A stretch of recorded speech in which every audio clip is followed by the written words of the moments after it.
à tous. Donc, je suis médecin à la veille sanitaire de l'ARS. Je suis référente sur les TIAC. Et j'ai une trentaine de diapos, mais il y en a que je vais vous passer très rapidement. C'est pour que vous les ayez dans le diaporama que vous aurez par la suite, que vous puissiez y faire référence si besoin. Et donc, Anne-Claire Rémy présentera à la fin 2 petites diapos pour chacune de 2 épidémies qu'elle a gérées en établissements médico-sociaux, ce qui permettra d'illustrer notre propos.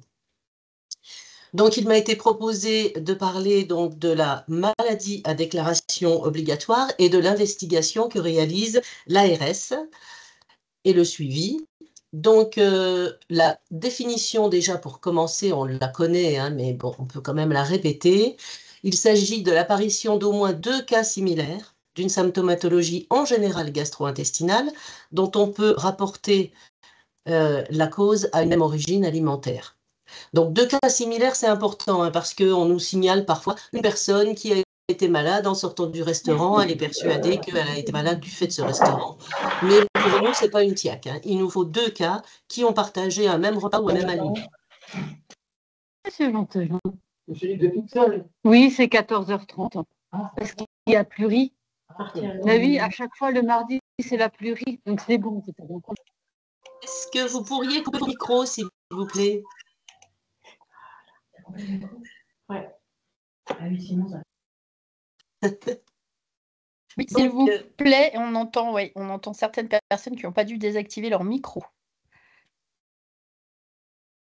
Donc, très succinctement, tout de même, les manifestations cliniques, pour vous donner les grands types, on peut avoir des manifestations cliniques digestives hautes à type de nausées, vomissements, qui sont souvent dues à des toxines de bactéries. La bactérie s'exprime par la toxine et là, ça nous donne des symptômes assez rapidement après l'ingestion du plat. Et des symptômes plutôt un peu plus tardifs, digestifs bas, donc douleur abdominale, diarrhée, hein, dû à l'invasion de la paroi intestinale par les bactéries. C'est 2 modes d'action différents. On aura le staph qu'on connaît, hein, le staphylocoque doré, qui va nous donner une toxine, et d'autres germes un peu moins connus, mais extrêmement fréquents pour nous. Clostridium perfringens et Bacillus cereus, on en parlera plusieurs fois, qui sont extrêmement fréquents et qui s'expriment aussi via leurs toxines. On a une fièvre présente selon l'agent responsable, bien plus fréquente évidemment quand il s'agit de bactéries invasives. Et puis d'autres signes, on a tous eu des intoxications alimentaires, on peut avoir des céphalées et des vertiges vraiment très importants, hein. Et puis des symptômes qui ne sont pas gastro-intestinaux. C'est le choc histaminique, où on a un flush du visage et du cou et des brûlures de bouche. Et cette histamine est libérée par des poissons, principalement le thon, le maquereau, des gros poissons qui ont souvent souffert quand ils ont été pêchés dans des filets où ils ont été stockés et leur muscle a libéré donc de l'histamine, ou alors des poissons mal conservés, hein. C'est l'histidine du muscle qui se transforme en histamine. Donc, ces TIAC, je n'y reviendrai pas, on en a 2 à 3% par an. On en a eu, nous, à gérer. On a eu une TIAC de 2 personnes qui étaient allées, qui ne se connaissaient pas, hein. Et on a eu une déclaration concomitante de gens qui étaient allés chez Paul et qui avaient mangé un sandwich parce que l'histamine résiste à la chaleur. Et du coup, ça peut se retrouver même en conserve de thon, hein. Voilà, bon, mais ce n'est pas si fréquent que ça. Il ne faut pas s'inquiéter de manger du thon en boîte pour cette cause-là. Alors, attendez, j'arrive à passer la diapo. Donc, pourquoi la TIAC est-elle une MDO, une maladie à déclaration obligatoire? Parce que tout d'abord, c'est une alerte de santé publique. La diffusion à d'autres personnes, tant que l'aliment en cause n'est pas identifié, est retiré de la consommation, donc en fait une maladie de santé publique. Et puis, on a des complications plus ou moins graves, mais on peut avoir de la mortalité sur les TIAC. Donc, tant que l'agent en cause n'est pas été identifié, pour nous, il y a nécessité d'intervenir rapidement. On a des conséquences sanitaires, économiques et sociales. Et puis, la TIAC est aussi une urgence parce que l'apparition des symptômes se fait la plupart du temps dans les 48 premières heures. Et donc, il y a nécessité d'intervenir tout de suite, hein. L'action précoce peut éviter des conséquences sanitaires graves, bien évidemment, hein. Et aussi, la communication précoce, raisonnée et transparente peut éviter l'apparition d'une crise. Oui, et là je vous ai mis une photo de cantine scolaire, hein, dès lors qu'on a des collectivités d'enfants et même des collectivités de personnes âgées dans vos établissements médico-sociaux, hein, on a un risque médiatique très important et qui peut partir au quart de tour, hein. Donc pour nous, c'est très important d'avoir une communication aussi précoce. La MDO de TIAC existe depuis 1987. Alors, peut-être que je peux baisser ce petit truc. Ah, bah voilà. L'exhaustivité, on le sait, est très faible. SPF l'estime entre 20 à 30% des TIAC qui nous sont déclarés. Effectivement, quand on est malade, même si c'est en groupe, hein, on ne va pas forcément faire une DO, on ne va pas forcément chez le médecin. Donc, on sait que c'est une exhaustivité très faible. Qui peut signaler une TIAC? Toute TIAC doit faire l'objet d'une déclaration à l'autorité sanitaire, soit par le médecin, soit par le responsable d'établissement, soit par la famille qui en constate l'existence. C'est donc une DO un peu particulière puisque d'habitude, ce sont les professionnels de santé, labos et médecins qui nous font les déclarations obligatoires. Et là, n'importe qui peut nous faire une déclaration de TIAC. En général, donc je vous montrerai le formulaire tout à l'heure, c'est nous qui le remplissons, hein. On ne va pas demander à même un médecin généraliste qui nous déclare par mail ou par téléphone de remplir la DO, on le fait souvent nous-mêmes. Et pour vous donner une idée des grands types de TIAC que l'on rencontre, on a trois grands types principaux. Les TIAC familiales, où on a assez peu de personnes impliquées en général, hein, 2-3 personnes, ou des TIAC qu'on nomme commerciales, où c'est là un restaurant ou un traiteur qui est impliqué, et les TIAC en collectivité, donc cantine scolaire, restauration d'entreprise et établissements médico-sociaux, entre autres, hein. Et puis, je vous ai mis les banquets parce qu'ils peuvent être attachés soit à un traiteur, soit à une famille, mais c'est quand même assez emblématique des TIAC, hein, ces grands banquets. Et puis, citons tout de même les TIAC diffuses, qui sont des TIAC dus à des aliments de grande distribution, enfin, ou de petite distribution, mais en tout cas qui sont distribués à l'échelle nationale. Et où là, c'est SPF, Santé publique France, qui fait son investigation. Ça peut être des huîtres, par exemple, hein, qui ont été retirées du commerce à tel endroit et qui sont distribuées dans toute la France. L'an dernier, en 2024, par exemple, le Centre national de référence des Yersinia avait dépisté un cluster de 175 cas quand même, hein, un cluster génomique tout à fait spécifique. Et il s'agissait donc sur un semestre, 175 cas qui ont tous été liés finalement. Enfin, pas tous. Dans les enquêtes, on a retrouvé plus de 60% de consommateurs d'un même fromage de chèvre au lait cru, d'un même producteur, donc qui avait été distribué sur plusieurs marchés et lieux en France. Donc ça, c'est ce qu'on appelle une TIAC diffuse. Elle a même été diffuse transfrontalière, puisqu'il y a eu une exportation dans 29 pays au total, hein. Et on a retrouvé donc des malades en Belgique, en Norvège, etc. Donc, je vous montre juste brièvement le formulaire de DO, mais tronçonné, hein, c'est la partie supérieure, mais pour vous dire qu'il est là aussi assez spécifique, puisqu'il n'est pas du tout nominatif. On vous demande l'âge, le sexe, le code postal de la personne, et puis surtout la date et l'heure du début des symptômes, ça nous importe énormément, la description des signes cliniques, vomissements, diarrhée, fièvre, douleur abdos, et si oui ou non on a eu une coproculture. Et donc, ce formulaire, je vous dis, on le remplit quand même souvent nous-mêmes. Et c'est très important pour nous d'avoir l'heure du début des symptômes et la date. Voici les coordonnées du point focal régional de l'ARS où il faut déclarer toutes les alertes, hein. Je vous le laisse. Et puis l'organigramme de la veille sanitaire, puisque c'est nous, donc, dès lors que la TIAC est déclarée, qui allons gérer. Et donc, vous aurez là toute l'équipe dans les 3 sites du Grand Est. Là, c'est un extrait de notre logiciel de gestion. Et vous voyez que la TIAC est en bonne position dans les pathologies qui sont les plus fréquentes, pour lesquelles on a le plus grand nombre de signalements. Donc là, en 2024, 462 signalements de TIAC, ce qui est beaucoup. Et là, une comparaison entre 2023 et 2024, et vous voyez une augmentation des signaux. On a une augmentation aussi des IRA à côté, vous verrez un peu plus loin des GEA, parce que là, c'est une amélioration du signalement via le portail des signalements. Et les TIAC, on a vraiment une augmentation des TIAC, même au niveau national. Et je vous le dis tout de suite, il y a un nouvel outil qui a été créé par la répression des fraudes, donc des collègues de la DDPP, hein, qui viendra vous présenter la prévention et leur investigation juste après moi. Ce logiciel s'appelle Signal Conso. Il a à l'origine été mis en place pour mettre en lien un consommateur et un restaurateur, pour qu'un consommateur puisse se plaindre et que le restaurateur qui se connecte au site puisse lui répondre. Et en fait, il est un petit peu détourné de son but initial et beaucoup de gens s'en servent comme outil de signalement. Et du coup, bah, les agents de la répression des fraudes, quand ils voient quelque chose qui ressemble à une TIAC, l'envoient à leurs collègues de la DDPP sur la gestion alimentaire, qui, eux, nous l'envoient. Donc, on était en 2024 à un quart de nos signaux qui venaient donc de cet outil Signal Conso. Donc, ça nous donne un travail supplémentaire important. Et là, en 2023, on ne l'avait pas encore, c'était assez récent, on ne l'avait pas encore chiffré, mais pour 2024, on en est à un quart. Là, la courbe jaune vous montre l'évolution du nombre de TIAC entre 2017 et 2024. On est dans le Grand Est, hein, c'est toujours nos chiffres à nous. Et on a fait par contre la différence entre les TIAC validés et les TIAC non validés. En effet, il y a quand même un certain nombre de cas où nous ne validons pas les TIAC, dont à peu près 40% des cas, c'est parce qu'en fait, il s'agit d'une gastroentérite. Ça nous a été déclaré comme TIAC au départ, donc c'est rentré comme TIAC chez nous. Mais en fait, on s'aperçoit qu'il s'agit vraiment d'une gastroentérite.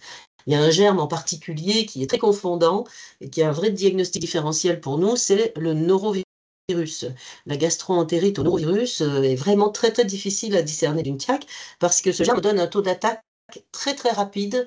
En 24-48 heures, vous pouvez avoir 30 à 50% de votre maison de retraite qui est touchée par les symptômes surtout de vomissement. Donc on pense tout de suite à un repas. Voilà. Donc, dans les collectivités en particulier, on a peut-être 30% des signaux invalidés, ce sont les collectivités d'enfants et 10% 20% ou 10% ce sont vos collectivités personnes âgées.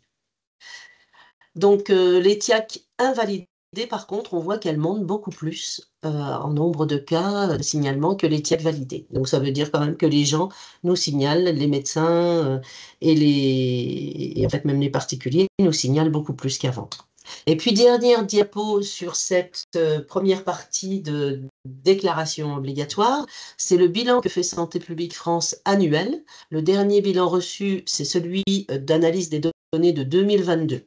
Et donc, vous voyez qu'en France, en 2022, on a eu 2000 TIAC qui ont inclus 16 800 malades.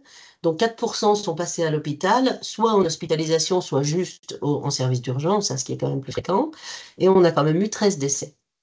Parmi les 13, il y en avait 6 en établissement médico-social.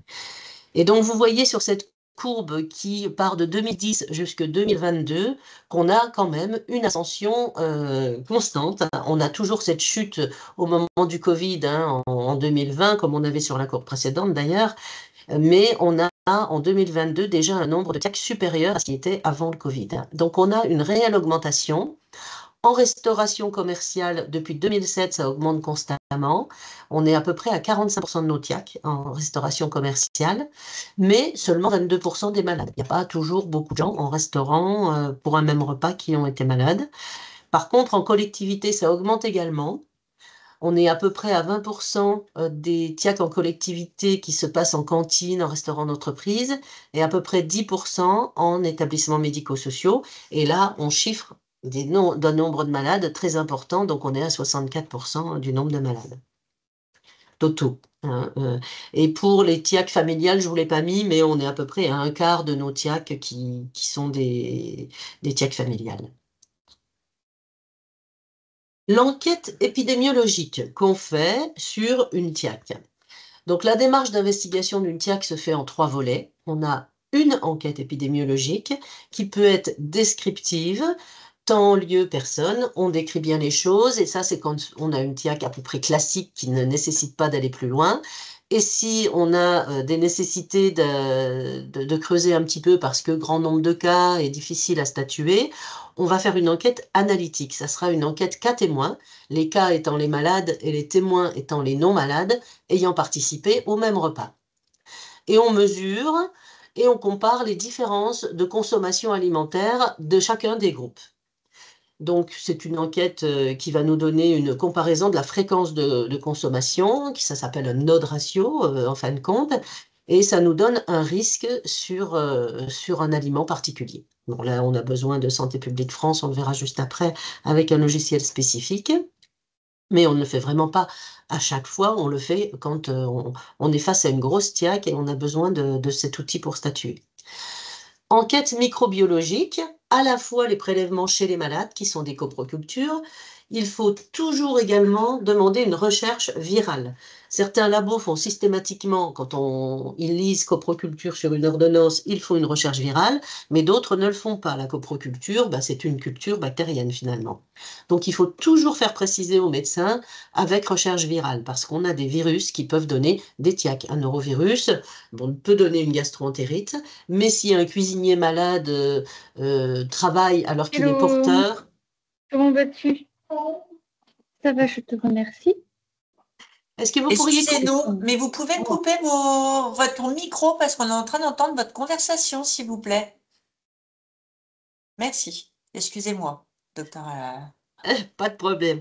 Et donc, coproculture, oui, avec recherche virale, parce qu'un norovirus peut donner une tiaque. Si un cuisinier ensemence un plat qu'il est en train de cuisiner, de servir, eh ben, ça nous donne une tiaque à norovirus. Donc, toujours rechercher ces virus dans les selles.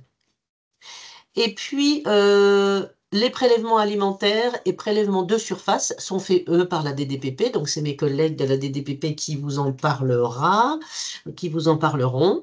De même que l'étude de la chaîne alimentaire, c'est fait par la DDPP. On recherche des facteurs favorisants et des erreurs de conservation, de manipulation, etc. Donc, pour être très macro, le but de l'investigation des tiaques, ça va être de déterminer l'aliment impliqué pour éviter d'autres contaminations. De manière très macro, le rôle de la veille sanitaire de l'ARS dans cette chaîne d'investigation, ça sera d'interroger le signalant ou les malades. Le signalant, ça peut être celui qui a organisé un mariage, un banquet, etc. Et d'orienter l'identification du germe ou des aliments. Et puis, on se met en lien avec la DDPP, la Direction départementale de la protection des populations. On leur envoie notre déclaration obligatoire et l'orientation étiologique. On envoie aussi à Santé publique France toutes nos DO pour leur analyse annuelle nationale. Et on sollicite Santé publique France Grand Est, la cellule régionale, si besoin d'une enquête épidémiologique analytique, comme on disait tout à l'heure.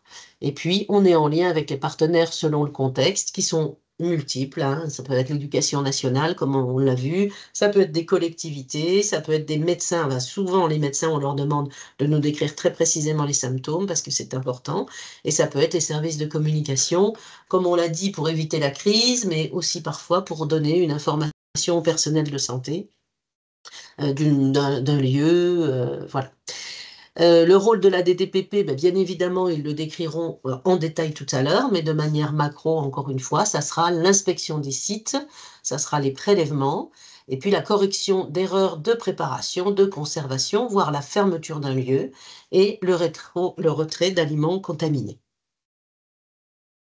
De manière un tout petit peu plus détaillée, donc le rôle de la veille sanitaire dans un premier temps sera de valider la TIAC et de la décrire. Donc pour la décrire, on va regarder le nombre de malades et le nombre de participants aux repas totaux, ce qui nous donne le taux d'attaque. Si on est en dessous de 20% de malades, 15%, on va se poser quand même la question de savoir si c'est réellement une TIAC ou si on n'est pas dans le cadre justement d'une gastroentérite. On va regarder les types de population. Bien évidemment, vous avez l'habitude chez les personnes âgées d'avoir des personnes avec des selles liquides en permanence de manière chronique et on a du mal des fois à les rattacher à une population de malades, soit de gastroentérite, soit de TIAC. On va regarder la gravité, on va regarder les repas en commun. Parce que Il n'est pas rare qu'une famille, par exemple, soit allée au restaurant et nous dise: «Ah ben moi je suis sûre, c'est ce repas-là qui nous a rendu malades», etc. Alors que ces gens, mangent matin, midi et soir, tous les jours, ensemble. Donc non, on va pas s'arrêter à un repas suspect, on va devoir regarder l'ensemble des repas, en général des 48 dernières heures, hein.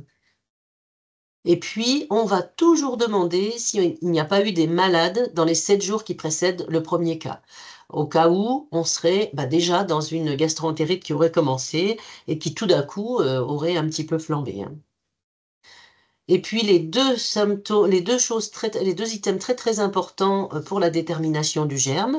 Donc, comme je vous disais, les symptômes, la description précise des symptômes, fièvre, vomissement, etc. Et le délai d'apparition de ces symptômes, donc qui nous donne la période d'incubation, qui est variable d'un germe à l'autre. On recense les aliments consommés lors des dernières 48 heures, on fait l'ADO, on l'envoie à la DDPP avec notre orientation étiologique. En EMS, vous savez qu'on vous demande les menus, hein, finalement, c'est très simple. Quand on travaille avec vous, vous avez l'habitude, vous nous envoyez des menus détaillés, ce qui est très important pour nous pour travailler. Et puis, on vous demande souvent un tableau de recensement des cas qui nous permettra de construire une courbe épidémiologique. Je vous l'ai juste mis là pour exemple, mais souvent vous en avez l'habitude, hein. On demande juste l'initiale du nom, du prénom, l'âge, le sexe de la personne et surtout les symptômes: diarrhée, douleur abdo, nausées, vomissements, fièvre, céphalée et la date de début et surtout l'heure de début. Bon, c'est parfois difficile. Les symptômes qui arrivent la nuit, ils sont repérés le matin lors de la tournée à 6 heures du matin. On ne saura pas exactement quelle est l'heure précise du symptôme, mais quand on peut le savoir, nous, ça nous facilite vraiment les choses pour la détermination du germe. Et puis, juste un tout petit exemple de courbe épidémiologique, juste pour dire qu'une case, c'est un nouveau cas. Un cas ne se retrouve qu'une seule fois sur la courbe. On ne le remet pas sur la courbe tant qu'il est malade, comme ça nous arrive parfois de le voir, hein. On le met que le jour de l'apparition de ces signes cliniques. Et puis, on peut avoir un pas, habituellement c'est un jour. À chaque colonne correspond une journée. Mais pour les TIAC en particulier, on peut vouloir grossir un petit peu le schéma et puis prendre un pas de 12 heures. Et on verra que entre 6 et 12 heures, on a eu tant de cas et entre 12 heures et minuit, on a eu moins de cas, etc. Et on peut avoir un pas de 6 heures, un pas de 1 heure, etc. Donc, je vous mettais qu'on pouvait annoter aussi la courbe épidémique, c'est tellement utile comme outil, hein. On peut mettre un P pour le personnel, noircir s'il y a un décès, hachurer différemment ou mettre des couleurs différentes pour différents services. Enfin, c'est vraiment utile. On peut mettre une flèche pour montrer un événement particulier qui a eu lieu. Ici, je vous l'ai mis pour vous montrer qu'on était dans le cadre d'une TIAC au départ, c'est un exemple réel. Et après, à partir du 3, on voit qu'on passe dans une transmission finalement secondaire qui est de personne à personne, comme on dit, et qui n'est plus la TIAC en elle-même, c'est une transmission après infectieuse classique de personne à personne. Et puis en bas, juste pour vous montrer ce que ça peut être un pas d'1 heure, où là, on a, pour un staphylocoque par exemple, on a tous les malades qui ont été malades sur 3 heures de temps. Ça ne veut pas dire 3 heures après le repas, hein. Ça veut dire 3 heures entre le premier cas et le dernier cas. Un Clostridium perfringens qui a une période d'incubation un petit peu plus longue, c'est-à-dire entre 8 et 16 heures. Ça veut dire qu'en 8 heures de temps, on a à peu près tous les cas qui vont apparaître. Et puis la salmonelle, encore une période d'incubation plus longue et qui a en général une très belle courbe de Gauss comme ça. Voilà. Le rôle de la veille sanitaire pour poursuivre, mais c'est plus grand-chose. Après, on passe vraiment le relais à la DDPP, mais on avertit quand même les personnes de ne plus consommer les aliments, de conserver les aliments pour les éventuelles analyses que la DDPP pourrait faire. Donc, conserver toujours au frigo, mais jamais en congélation. Et on conseille la réalisation d'une coproculture avec recherche virale. Et dans un second temps, on va rechercher les résultats des analyses de sel et envoyer au CNR, Centre national de référence, si le génotypage est nécessaire. Pour les salmonelles, par exemple, qui sont surveillées comme l'huile sur le feu, hein, depuis très longtemps, on a surveillé la filière œufs depuis très longtemps parce qu'elles étaient principalement dues aux œufs. Tous les labos sont normalement censés envoyer les souches de salmonelle au CNR des salmonella.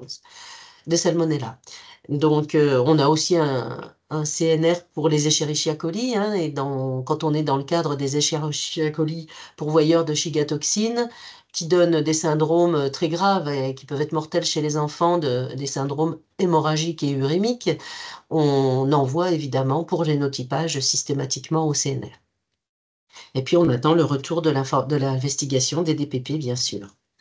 Et puis, donc, si on est dans le cadre d'une TIAC importante en nombre de convives et on a des difficultés à statuer, on fait cette fameuse enquête cas témoins, malade, non malade, avec Santé publique France Grand Est. Donc là, c'est assez lourd. On a les coordonnées de tous les convives et on leur passe à tous un questionnaire individuel avec des données médicales.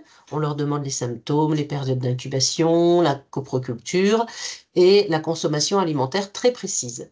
Dans les consommations alimentaires, même si on n'est pas dans le cadre d'une investigation analytique, hein, on demande toujours, il ne faut jamais oublier, les boissons, les apéritifs, hein, cacahuètes, etc. Et le pain, le café, etc. Il y a des aliments qu'il ne faut pas oublier. On passe tout en revue et en détail. Et puis, Santé publique France Grand Est va saisir sur un logiciel spécifique qui s'appelle iTiac. Avant, il s'agissait de WinTiac, qui n'existe plus, qui a été remplacé par iTiac, mais qui nous rend le même service exactement, qui va nous calculer la fréquence de chaque symptôme et donne la période d'incubation moyenne. Et avec ça, comme on l'a vu tout à l'heure, c'est vraiment des choses très importantes pour nous mettre en exergue un germe.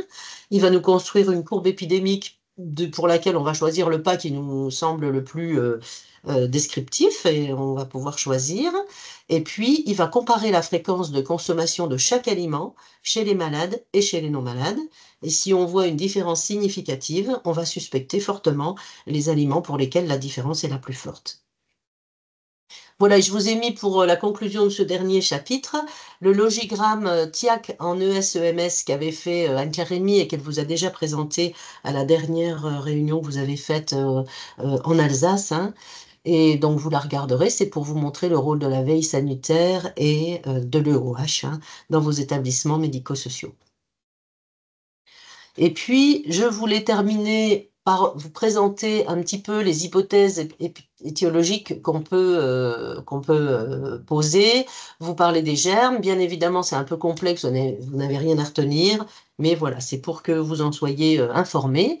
Donc, les agents responsables peuvent être multiples. Ils peuvent être infectieux. Vous les connaissez. Bactéries. On a Salmonella, Shigella, Campylobacter, Escherichia coli, Yersinia. Toxines bactériennes, comme on disait tout à l'heure, le Staphylococcus aureus, le Bacillus cereus, le Clostridium perfringens, et on a le Clostridium botulinum, qui est en fait le botulisme, hein, qui est beaucoup plus grave, là, puisqu'on peut avoir des paralysies et on a une mortalité bien plus importante, enfin une létalité bien plus importante. Ça peut être des virus, hein, des calicivirus, dont le norovirus dont on a parlé. Et puis, il y a des TIAC à des agents non infectieux, donc les toxines telles que l'histamine, hein, et la cigatoxine, par exemple, qui n'est pas sous nos latitudes, hein, ce sont des algues dans les mers tropicales, hein, mais on a ça dans les Antilles, qui peuvent donc être responsables de TIAC. On a des métaux lourds également, des champignons, des pesticides. Donc, les agents pathogènes que l'on peut retrouver sont soit confirmés, soit suspectés. Et vous allez voir que c'est quand même pas si facile que ça de trouver des agents confirmés. Seulement dans 20% de nos TIAC, on a un agent pathogène confirmé, soit par l'analyse des selles, soit par l'analyse que fait la DDPP sur les aliments ou les surfaces. Salmonella représente 42% des germes confirmés, parce que c'est assez facile de retrouver des salmonelles dans les selles, hein, donc ça aide quand même beaucoup. Et puis, dans 65% des TIAC, on a un agent pathogène que l'on suspecte, donc par ses symptômes et ses périodes d'incubation. Et si on prend les trois dont je vous ai parlé depuis le début, on a 73% des germes qui sont suspectés. Et puis, dans 15% des TIAC, on n'a aucun agent pathogène, ni confirmé, ni suspecté. Et donc là, sur cette diapo, je vous ai mis les agents principaux avec leurs caractéristiques. Donc le Staphylococcus aureus, pour ce qui est du bilan SPF 2022, il représentait 20% des TIAC. Il est fréquemment entre 25 et 35% de nos TIAC. Il est très fréquent, le staph. Il donne des vomissements profus, violents et rapides après l'ingestion du plat. Souvent, ce sont du lait ou des dérivés de fromage, glace, mais ça peut être tout aliment ayant nécessité une manipulation. On en trouve dans le thé, on en trouve dans le poivre, et là, je vous ai mis quelqu'un qui sale de la farine. Voilà, on peut le trouver dans tout aliment qui a nécessité une manipulation. Les salmonella, donc 14% de nos TIAC. Avant, c'était beaucoup plus fréquent, hein, comme je vous disais. C'est un germe invasif, hein, donc fièvre, diarrhée, période d'incubation entre 8 et 72 heures, et souvent des symptômes assez cognés, assez impressionnants. Et la salmonelle fait aller souvent les gens à l'hôpital, hein, passer aux urgences au minimum.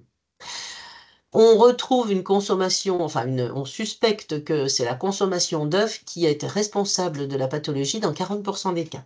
Ce qui n'est pas rien, donc ce sont des œufs soit crus, soit peu cuits, hein, des œufs crus qu'on utilise dans une mayonnaise ou dans une mousse au chocolat, mais ça peut être des produits laitiers, viande, volaille. Et la salmonella a une forte saisonnalité. En été, on a une recrudescence très impressionnante des salmonelloses. Et puis le Bacillus cereus, 28% des TIAC, donc en 2022, c'est un bacille extrêmement fréquent. Dans sa forme haute, il a deux toxines. Il a une toxine émétique, donc qui fait vomir, et dans sa forme haute, il est indistinguable du Staphylococcus aureus. Et c'est vraiment la même période d'incubation, les mêmes symptômes. Dans sa forme basse, avec une toxine qui est plus abdominale, on aura un petit délai entre 8 et 16 heures de période d'incubation. On va avoir des symptômes indistinguables du germe suivant, qui est le Clostridium perfringens. C'est vraiment des germes que, malheureusement, avec leurs caractéristiques, ils sont tellement proches en termes de symptômes et de période d'incubation que l'interprétation est impossible, hein. Donc, à la DDPP, on leur donne cette orientation mixte. Le Bacillus cereus forme basse et le Clostridium perfringens se retrouvent aussi dans les mêmes circonstances, fréquemment en restauration collective, en restauration d'entreprise, quand on a des plats qui sont laissés attiédir, qui sont en sauce et dans lesquels la température est favorable à la multiplication des germes. Et puis, un autre agent, le Campylobacter, qui ne représente même pas 2% de nos TIAC, mais je voulais vous en parler pour une histoire de prévention. Ce germe donne des diarrhées parfois sanglantes, on le sait, avec une période d'incubation très longue, hein, de 2 à 7 jours. C'est pour ça qu'on le rencontre assez difficilement dans les TIAC. Il est souvent révélé par des analyses de sel fortuites. Et en fait, il est présent, il est porté par entre 70 et 80% de nos volailles, de nos poulets. Donc, la nécessité de cuire le poulet de manière totale, à plus de 70 degrés, il faut vraiment que le poulet soit cuit complètement. Et vous pouvez avoir quand même des contaminations croisées, même si vous cuisez bien votre poulet, parce que si vous le découpez à cru sur une planche à découper, que après vous ne lavez pas ni votre planche ni votre couteau et que vous vous mettez à couper des crudités, vous pouvez faire une contamination croisée, hein. Vos crudités ne seront pas cuites et le campylobacter va pouvoir vous infecter. Donc ça, c'est vraiment un germe qui est extrêmement fréquent dans toutes les volailles. Il ne faut pas du tout laver le poulet sous l'eau courante comme certains parfois le font pour justement éviter ce campylobacter. Non, au contraire, ça le dissémine. Il faut juste cuire la viande complètement. Et puis les virus entériques, donc le norovirus dont on parlait, hein, qui donne lui aussi des vomissements, donc avec une période d'incubation en général autour de 24 heures, 36 heures, hein, et beaucoup de cas secondaires. Il y a besoin d'1 à 10 particules de norovirus pour contaminer quelqu'un, donc il est extrêmement contagieux. Et en plus, c'est un germe qui résiste dans l'environnement. Vous savez que lors de vos épidémies hivernales, vous devez utiliser soit de l'eau de Javel, soit un produit nettoyant de la norme 14 476 A1. Et ils ne sont pas tous équivalents puisqu'il faut qu'ils restent en humidification suffisamment longtemps pour que la norme passe, donc l'oxyflore étant le meilleur, hein, a priori le plus pratique jusqu'à présent. Et donc, ce norovirus se retrouve dans 40% des cas dans les coquillages, avec une saisonnalité hivernale. Mais, comme on le disait, ça peut être un cuisinier porteur qui ensemence donc ses plats à l'occasion donc du travail en collectivité ou lors d'un banquet, etc. Et donc, le norovirus, c'est vraiment le diagnostic différentiel des épidémies entre TIAC et épidémie de GEA. Et en plus, les épidémies de GEA et norovirus, c'est l'hiver aussi. Donc, c'est souvent difficilement distinguable. Et dernière diapo pour ma part, pour vous montrer les agents et les lieux de survenue, on voit que dans les EMS, qui représentent, on l'a dit, à peu près 10% de nos TIAC, on a du Bacillus cereus dans 44% des cas, en germe retrouvé, confirmé ou suspecté. Donc, ça peut être sur un mixeur, ça peut être sur un plan de travail ou dans un aliment, rarement dans les selles. Hein. C'est difficile de mettre en évidence ce germe. Dans les TIAC familiales, vous voyez qu'elle représente 25 à 30% de nos TIAC. La salmonella est présente dans un tiers des cas. Voilà. Donc, je vais passer la parole à Anne-Claire Rémy pour 2 exemples concrets de TIAC qu'elle a gérés en établissements médico-sociaux. Merci Sophie. Donc, bonjour à tous. Donc, je vais vous présenter 2 TIAC que j'ai eu à gérer cette année. Donc, la première, c'est une TIAC à Clostridium perfringens en foyer d'accueil médicalisé. C'est un signalement qui a été effectué par la directrice du foyer le 8 mai, donc en jour férié, dont la gestion a été débutée par le médecin d'astreinte de l'ARS, qui concernait 13 résidents symptomatiques le 8 mai au matin. Ils présentaient tous une diarrhée isolée, à savoir qu'il y avait 39 résidents qui étaient accueillis en accueil complet, donc ça faisait un tiers des résidents. Le repas suspecté, c'était celui de la veille au soir, parce que le midi, le repas est également partagé par les 20 personnes qui fréquentent l'accueil de jour. Donc, c'était les repas du soir, celui de la veille au soir ou du jour précédent encore. La directrice avait également signalé une coupure d'eau qui avait eu lieu la veille et qui avait été suivie d'une reprise avec une eau jaune-brune qui avait également posé question. Au niveau des investigations, le médecin d'astreinte avait donc demandé un recensement précis des cas avec la recherche de malades dans la semaine précédente. Et puis moi, j'avais poursuivi donc le lendemain, le 9, en m'intéressant aussi aux activités communes des résidents, en pensant quand même un petit peu peut-être à une épidémie de GEA qui pouvait débuter. L'écoproculture avait été prescrite par un médecin qui s'était rendu sur place le 8 mai. On avait demandé aussi une recherche de virus entérique et là, de manière assez exceptionnelle, une recherche de Clostridium perfringens. Ce qui s'était passé, en fait, c'est que le matin du 9, la biologiste qui avait reçu tous les prélèvements s'était posé des questions, en fait, sur les prescriptions du médecin de garde. Et j'avais pu échanger avec elle au téléphone et elle m'avait proposé de faire une recherche de Clostridium perfringens. Et comme les symptômes et la durée d'incubation correspondaient, j'ai bien sûr accepté. J'avais fait conserver les plats témoins des 3 jours précédents, hein, on l'a dit, qu'au dernier repas, mais vraiment au jour précédent, parce qu'on attend toujours aussi un petit peu de savoir ce qu'on va retrouver chez les résidents, chez les patients, quand on peut avoir des coprocultures. Dès le 8 mai, il y a des analyses qui ont pu être faites aussi sur le réseau d'eau en lien avec l'astreinte environnementale de l'ARS. Le signalement, il avait été envoyé d'emblée en fait au service de sécurité alimentaire de la DDPP par la directrice du foyer, qui a envoyé en fait à la fois à l'ARS et à la DDPP. Donc, ils étaient au courant d'emblée.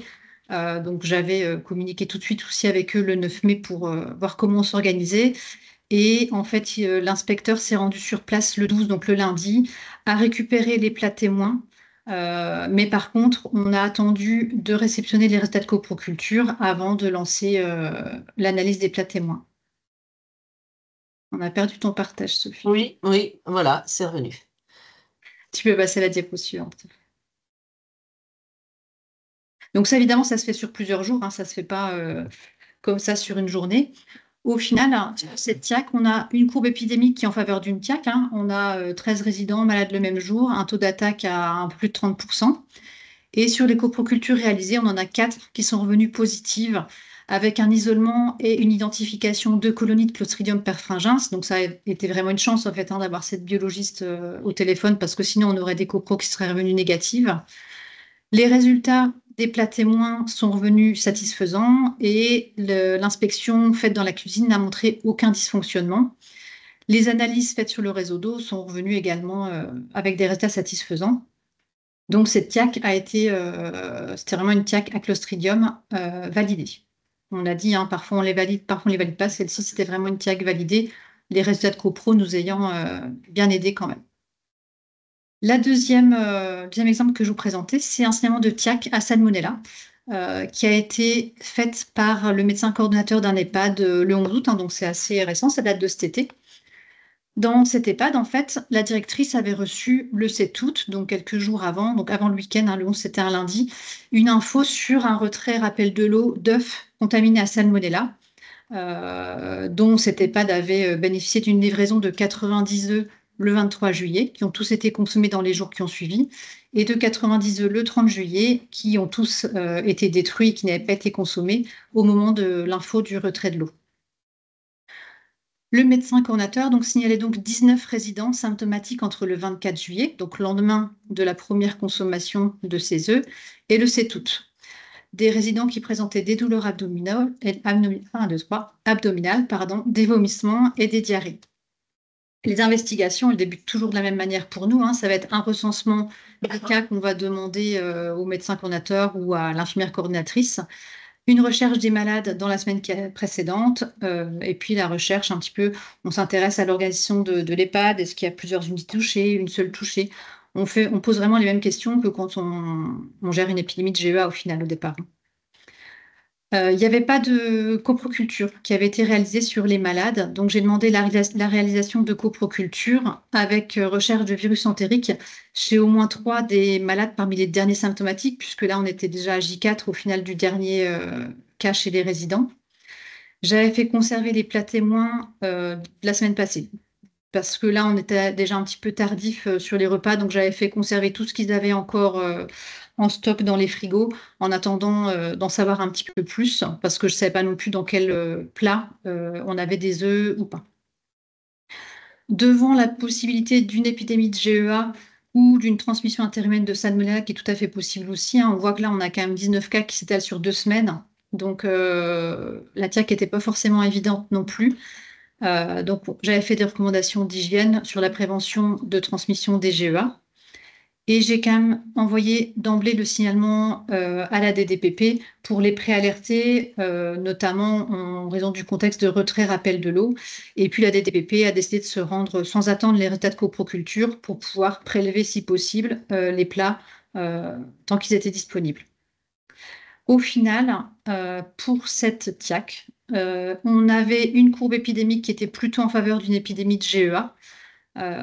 Et sur les 3 coprocultures qui ont été faites, aucune n'est revenue avec une recherche de salmonella positive. Par contre, on en a eu 2 qui sont revenues positives à norovirus. Il n'y avait pas de reste alimentaire qui était pertinent d'analyser, notamment des œufs non cuits. Et donc là, on était sur un signalement de TIAC qui n'a pas été validé pour ce signalement. Je peux remettre un petit clic. Donc voilà pour les 2 exemples que je pouvais vous présenter de TIAC, une validée, une invalidée. Mais ce n'était pas forcément ce qu'on aurait cru au départ quand on reçoit le signalement.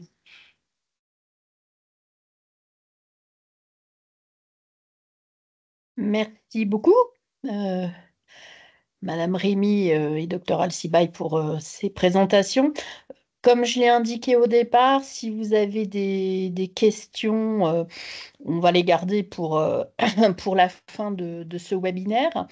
Et je vais passer la parole à Madame Le Gall de la DDPP 57, qui, elle, va un petit peu faire le point du point de vue de la DDPP sur ces problématiques. Donc, je vous laisse la parole. Madame Le Gall, vous avez votre micro fermé.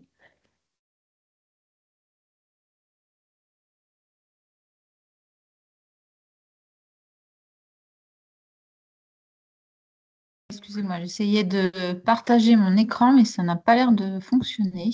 Est-ce que vous voulez que je le fasse? C'est que comme vous m'avez envoyé votre présentation, je peux le faire. Alors, là, je pense que c'est peut-être bon. Alors, on voit votre écran. Oui. Vous voyez ma présentation? Oui, c'est bon. Ok. Merci. Super. Eh ben, bonjour à tous et merci donc pour cette invitation. Donc moi je suis Gaëlle Legal et je suis la chef du service sécurité sanitaire de l'alimentation à la DDPP de la Moselle. Donc je vais vous faire un petit point complémentaire de celui du docteur Ali Sibaï sur la gestion des TIAC du point de vue donc de la DDPP. Tout d'abord, je vais vous présenter, mais très rapidement, la Direction générale de l'alimentation, puisque vous n'êtes peut-être pas tout à fait familiarisé avec notre structure. Donc là, la DGAL a une politique qui s'appelle Une seule santé, et donc qui est l'approche globale de la santé dans 3 domaines principaux, donc la qualité et la sécurité de l'alimentation, la santé et le bien-être des animaux et la santé et la protection des végétaux. Son objectif et sa mission, c'est de garantir une alimentation saine, sûre, durable et accessible à tous. Donc voilà, pour ce faire, on va le voir un petit peu dans les diapos suivantes, on exerce des contrôles dans les différents maillons de la chaîne alimentaire, y compris à l'import et à l'export. Et on participe à la gestion des crises sanitaires et notamment, donc, pour ce qui nous concerne aujourd'hui, en sécurité sanitaire des aliments. Au sein de la DGAL, il y a 2 services qui vont nous occuper aujourd'hui. Le service sécurité sanitaire de l'alimentation, donc qui sera dans le service des actions sanitaires, et la mission des urgences sanitaires, ou la MUS, qui est donc une mission transversale et qui prend en charge l'ensemble des urgences sanitaires, donc que ce soit des toxi-infections alimentaires collectives ou des alertes sur les produits. Donc, c'est 2 cas qu'on rencontre assez souvent dans nos métiers. Donc, la DGAL, évidemment, c'est un ministère, donc il se situe à Paris, mais il s'appuie sur des services déconcentrés. Donc, en région, les services de la DRAF, qui vont s'occuper plus particulièrement de missions de coordination et de missions dans le domaine de la santé végétale. Et au niveau des départements, les DDPP et les DSPP, selon la taille du département, donc ce sera l'une ou l'autre des structures. Qui vont, elles, réaliser les inspections en sécurité sanitaire des aliments. Donc, la structure dans laquelle j'exerce. La sécurité sanitaire des aliments, très rapidement, en quelques chiffres clés. Donc, vous voyez sur ce petit flyer, c'est 400 000 établissements de transformation, de distribution et de restauration collective sur toute la France et 4000 inspecteurs donc, qui vont mener les contrôles. Mais là, donc, dans l'ensemble des domaines, hein, ça peut être à la production, donc dans les exploitations, par exemple, à la transformation dans les usines agroalimentaires, à la distribution et également aux frontières, donc pour l'import et l'export. On contrôle donc à toutes les étapes de la chaîne. Alors, la DDPP, donc, qu'est-ce que c'est? C'est une direction qui va avoir différents types de missions. Donc, elle va regrouper surtout deux services, les services vétérinaires et les services de la concurrence, consommation, répression des fraudes. Donc, nos collègues de la concurrence, consommation, répression des fraudes vont surveiller les pratiques commerciales réglementées, la vente à distance, les démarchages et les secteurs à réglementation spécifique, tels que les transports, l'immobilier, etc. Et ils vont également s'occuper de la sécurité, de la loyauté sur les produits et les services. Concernant les services vétérinaires, donc, ils vont assurer la sécurité et la protection des animaux, prévenir et contrôler les risques liés aux productions animales et donc, pour le cas d'aujourd'hui, assurer la qualité et la sécurité de l'alimentation. C'est donc le service dans lequel je travaille. Pour exercer nos missions, on s'appuie, puisque nous sommes un service d'inspection, sur un certain nombre de règlements européens, donc qui s'appelle le paquet hygiène. Donc, vous avez sans doute entendu parler. Donc, c'est un ensemble de règlements européens directement applicables dans les États membres. Et je vais vous brosser très très rapidement quelques règlements et vous montrer pourquoi ils sont particulièrement importants. Donc, le règlement 178, donc celui-là va confier aux exploitants la responsabilité première de la sécurité des denrées qu'ils mettent sur le marché. Donc, c'est très important. C'est eux les responsables de la sécurité de l'alimentation qu'ils vont fournir à des consommateurs. Ça les oblige également à informer les autorités en cas de denrées préjudiciables à la santé humaine. Et donc, c'est ce qui va les obliger à déclarer des alertes produits notamment, mais également parfois à nous remonter des toxi-infections alimentaires collectives quand des clients sont revenus se plaindre à eux. Donc voilà, deux obligations très importantes dans ce règlement. Le 852, lui, en fait, va prévoir que les exploitants mettent en place et appliquent des procédures en matière de bonnes pratiques d'hygiène et de procédures fondées sur les principes de l'HACCP, donc l'analyse de risque. Voilà, donc c'est sur cette base que nous, on va pouvoir les contrôler ensuite et éventuellement les mettre en demeure, les verbaliser ou mener d'autres actions administratives ou pénales pour les sanctionner suite à un contrôle. En complément de ces grands règlements, je vais vous en citer deux autres. Donc, le 2073 qui définit les critères d'acceptabilité microbiologique des denrées.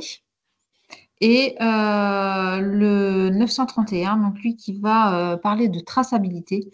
Et c'est grâce à ces obligations de traçabilité que nous, quand on va intervenir dans un établissement, on va pouvoir remonter la chaîne une fois qu'on a l'aliment suspecté.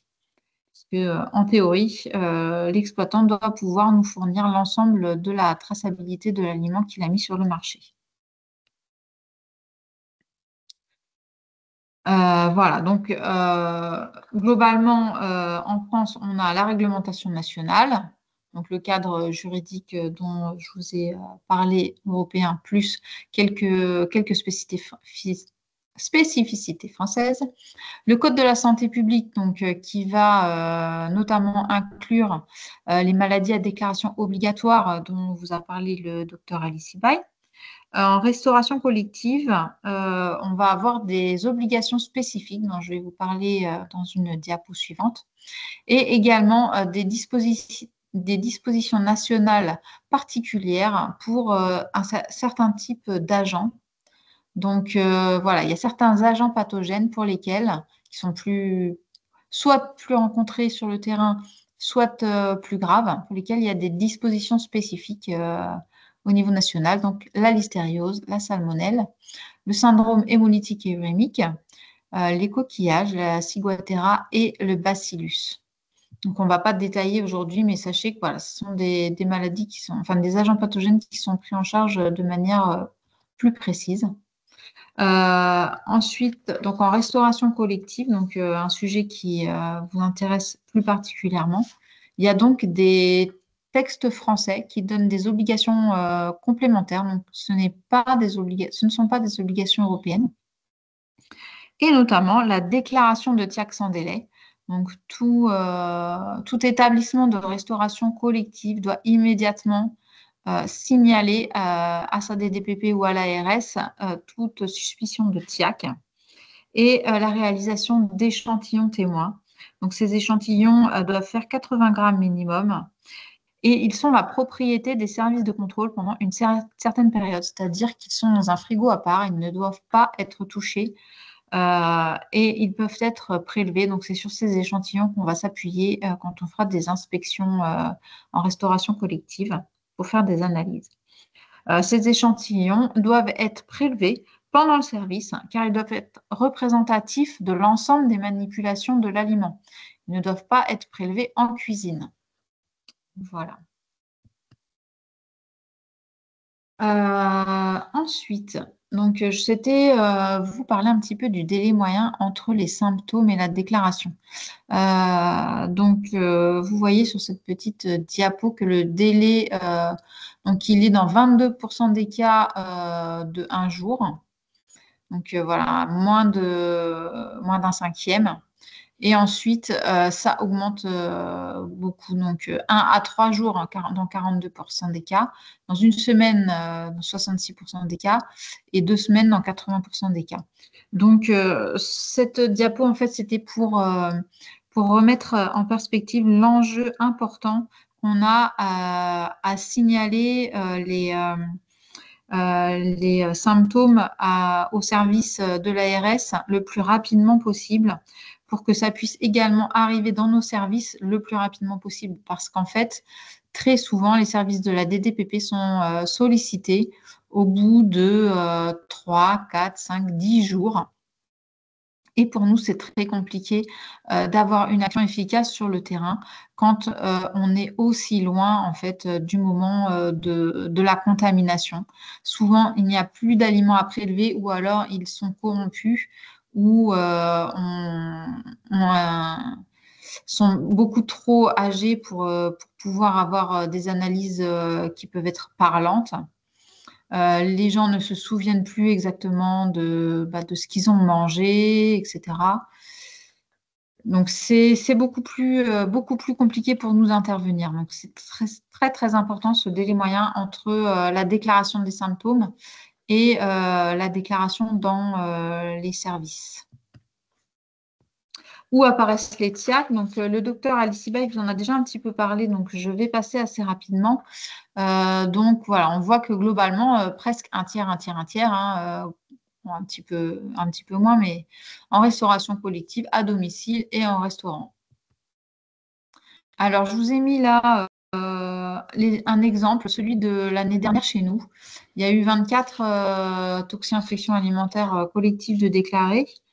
Et c'était pour vous montrer un petit peu la diversité donc, des cas. Il y en a eu un dans un établissement de soins pour handicapés sur 9 malades. Il y en a eu 10 dans des restaurants qui ont couvert 2 à 12 malades. Une dans un lycée pour 28 lycéens malades. Une dans une crèche avec 7 enfants malades.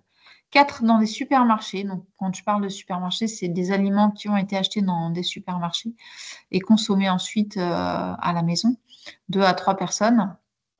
Des cas familiaux dans 3 cas. Alors, généralement, les cas familiaux, ce sont des œufs de poulailler familiaux, la plupart du temps. Une dans une association de sport. Donc, il y a eu plus de 20 malades sur 3 pays puisque ça s'était déroulé lors d'une rencontre sportive internationale sur des équipes juniors, hein, donc des enfants. Et une sur un étal de marché où là, on a eu à déplorer un décès. Donc, vous voyez, vraiment des cas très, très divers et des nombres de malades très différents. Alors, ça, c'était les agents, l'identification des agents. Le docteur Alice-Baye en a déjà parlé, du coup, je vais un petit peu passer cette partie. Donc, c'était les agents inconnus, suspectés, confirmés.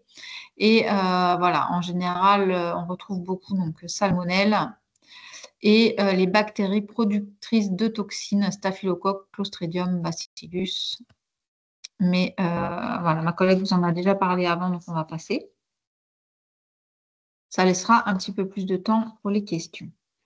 Donc, une fois qu'on est sollicité par l'ARS, nous, on se rend sur le terrain. Alors, c'est très important d'avoir une déclaration la plus précise possible parce qu'évidemment, ça va nous permettre d'orienter nos inspections, soit sur les pratiques, les équipements, sur un type d'aliment. Voilà, donc c'est extrêmement important pour nous parce que souvent, en fait, les gens vont vous déclarer, comme le disait le docteur Alice-Baye, ils vont vous déclarer des toxi-infections alimentaires et ils vont avoir une idée précise de l'aliment qui les a intoxiqués. Mais c'est leur idée de novice, c'est l'aliment que eux, ils suspectent, mais pas forcément que au niveau biologique ou médical, on doit être amené à suspecter.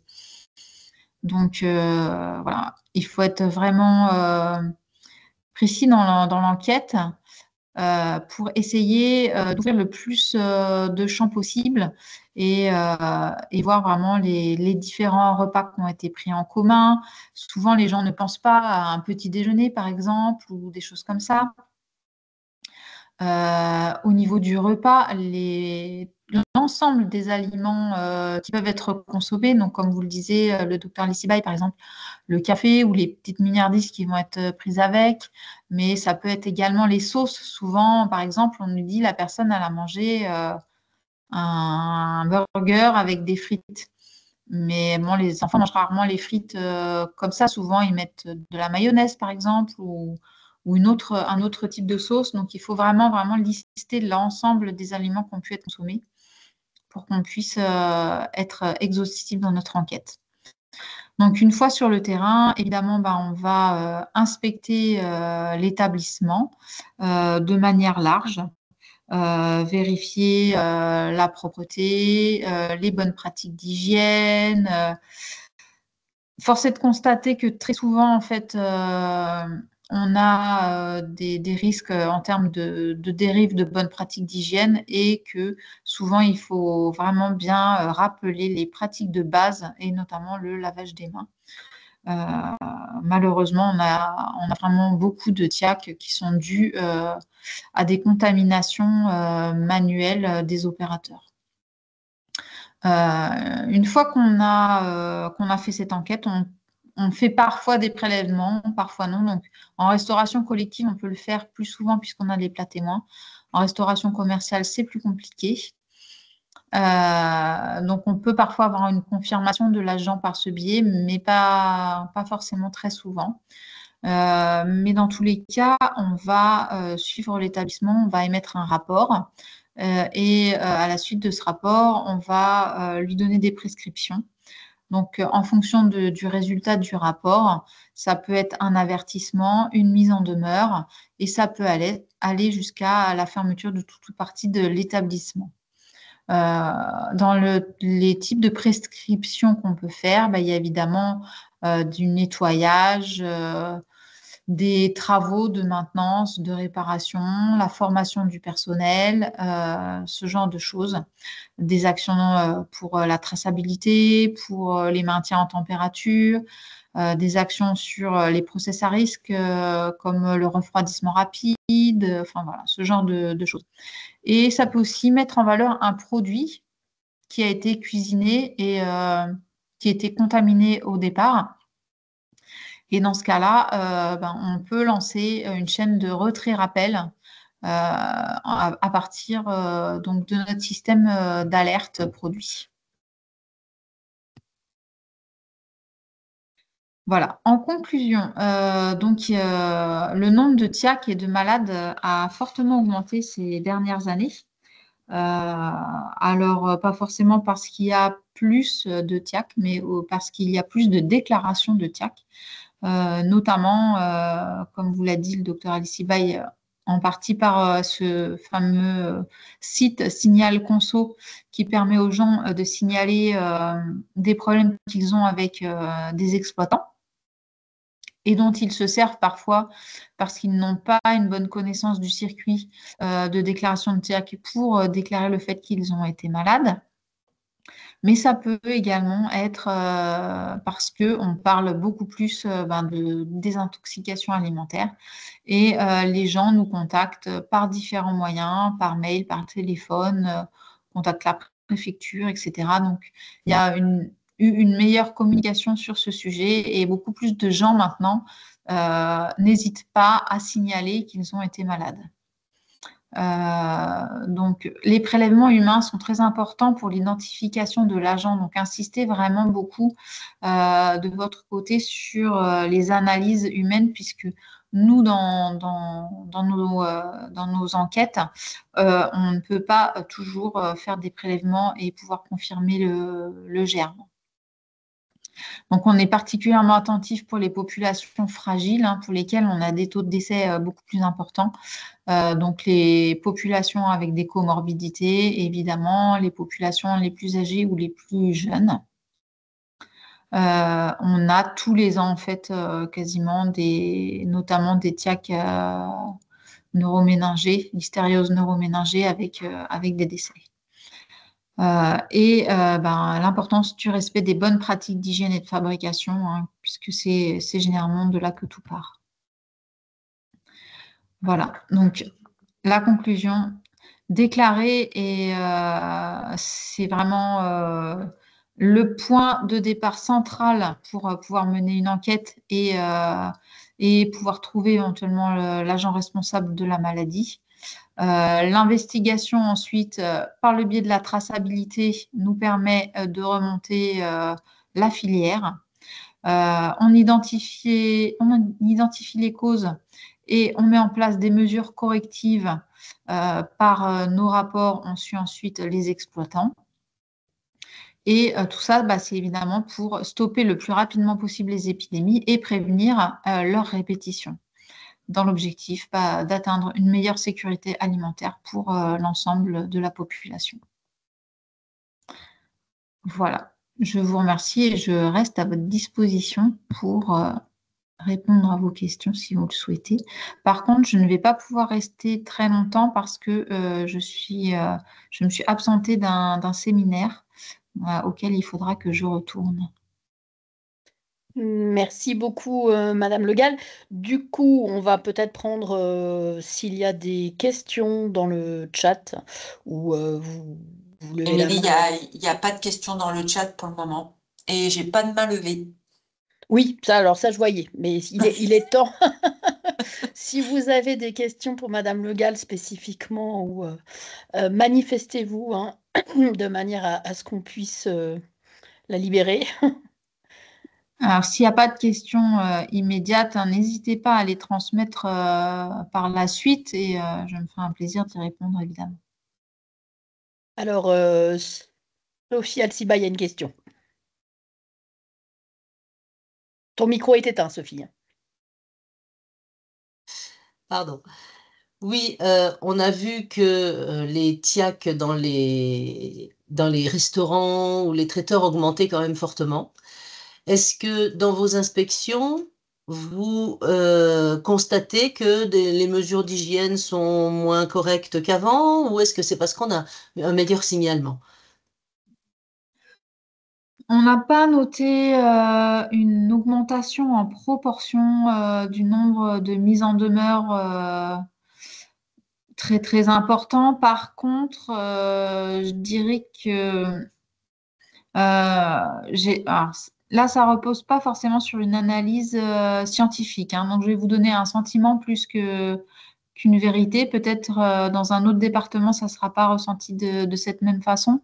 En tout cas, pour un certain nombre de cas, on va dire, il y a une sorte de relâchement. Il y a certaines personnes, en fait, qui, par des soucis économiques, finissent par complètement se laisser submerger et se laisser noyer dans les problèmes et abandonner complètement toute bonne pratique d'hygiène. Donc ça, moi, j'ai l'impression qu'on en rencontre un petit peu plus. Donc là, je pense que c'est vraiment des cas un peu plus particuliers où vraiment des dérives économiques entraînent les gens dans le fond.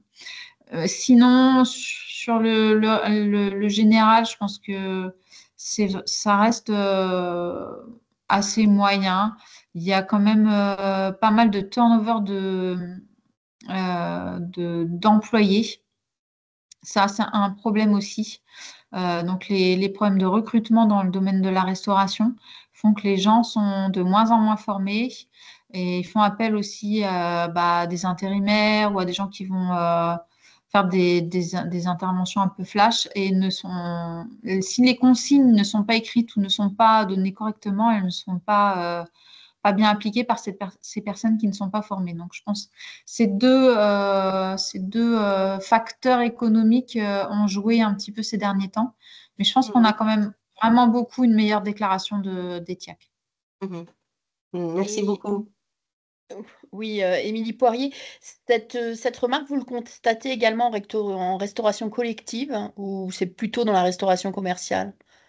Plutôt dans la restauration commerciale, oui. D'accord, bon, bah, ce qui peut être un peu plus rassurant pour nous. Sinon, moi j'avais une question par rapport, vous avez évoqué les échantillons à prélever et à conserver. Vous avez dit qu'ils ne doivent pas être prélevés en cuisine. Est-ce qu'il est toléré qu'ils soient prélevés avant le départ en service ou en salle à manger, ou il faut qu'ils soient prélevés dans les offices des établissements sanitaires et dans les salles à manger éventuellement? Parce que je ne crois pas que ce soit la pratique. Clairement, ces échantillons sont prélevés par la cuisine. Ils doivent être prélevés au moment du service. Alors, si c'est un service en chambre, par exemple, évidemment, ils sont prélevés avant.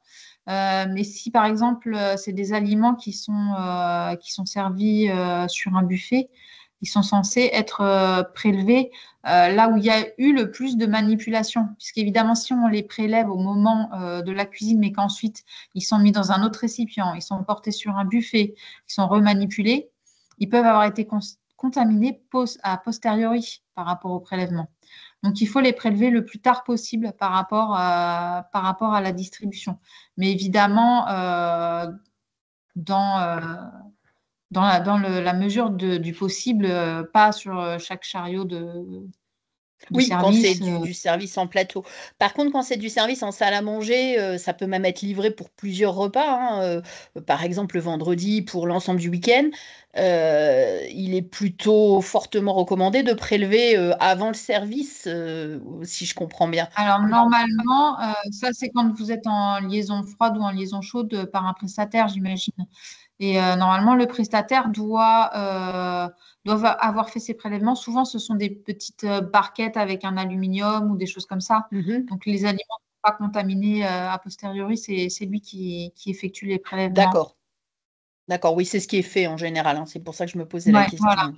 Donc, quand c'est en Par rapport. liaison froide ou liaison chaude, la plupart du temps, les plats témoins sont faits par votre prestataire Oui, par là, ou même la cuisine de l'établissement d'entrée. quand on a une cuisine interne. Ouais, D'accord, ouais, donc ça ouais. pose pas de problème. Voilà, c'est parce que j'avais une Ouais. question Mais étant par donné. contre, par exemple, j'ai en tête un exemple de TIAC dans un établissement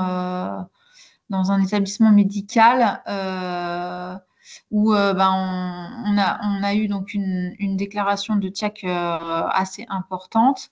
Et donc, suite à l'enquête, on n'arrivait pas forcément à trouver.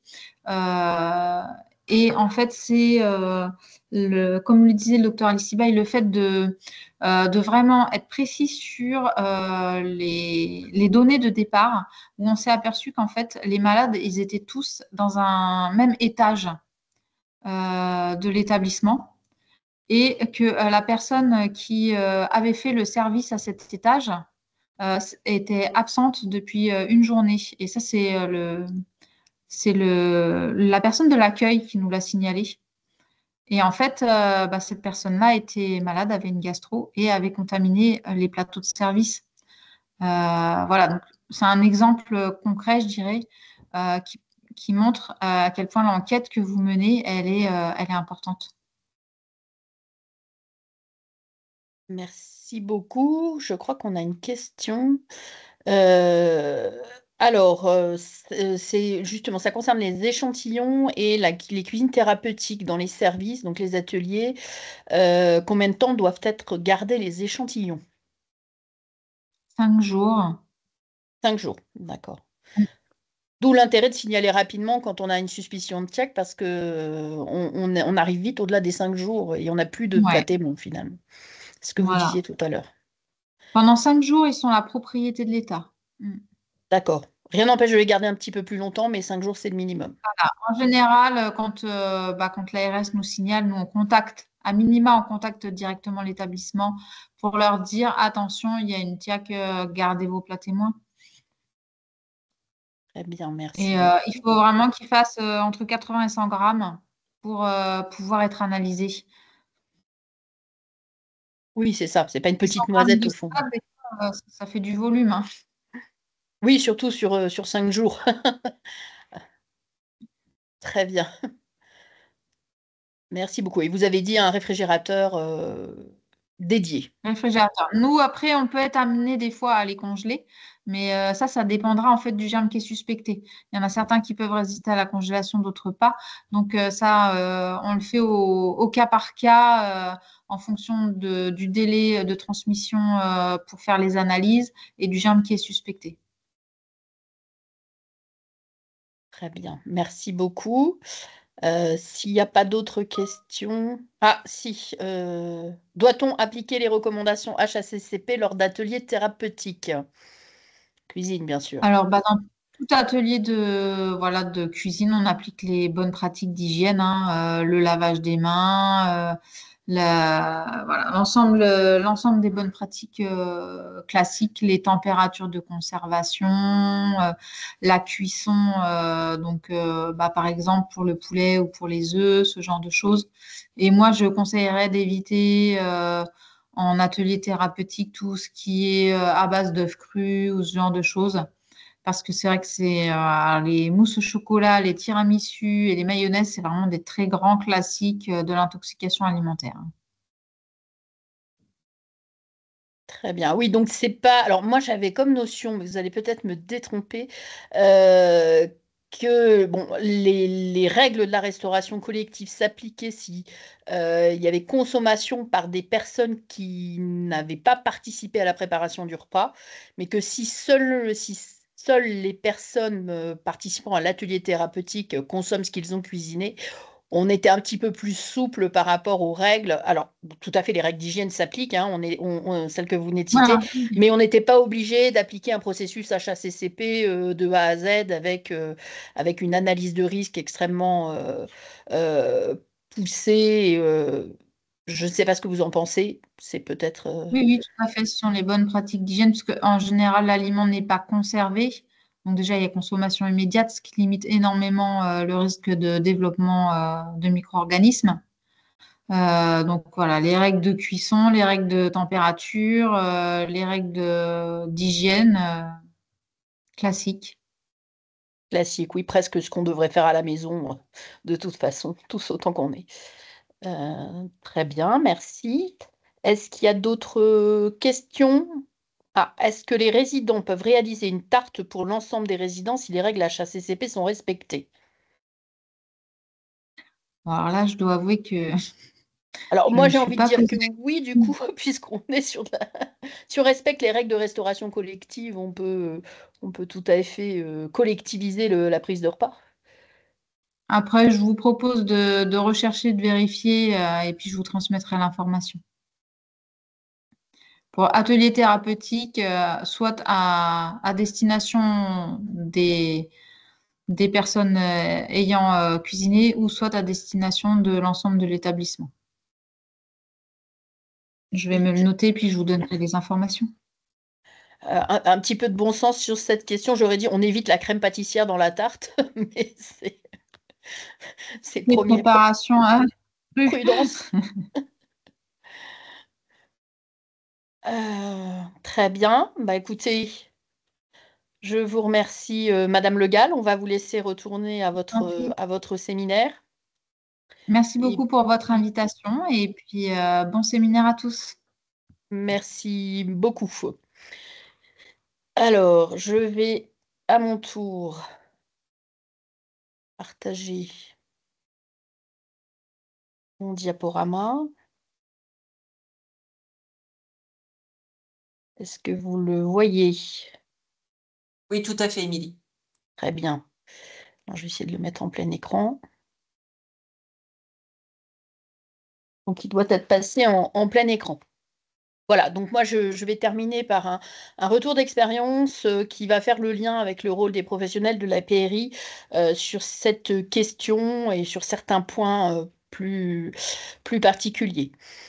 Donc, une taxe n'a pas toujours pour origine ce que l'on peut suspecter dans un premier temps. Donc là, nous sommes dans un MPR de 40 lits de rééducation motrice et neurologique avec une particularité, c'est qu'on a des durées de séjour particulièrement longue, hein.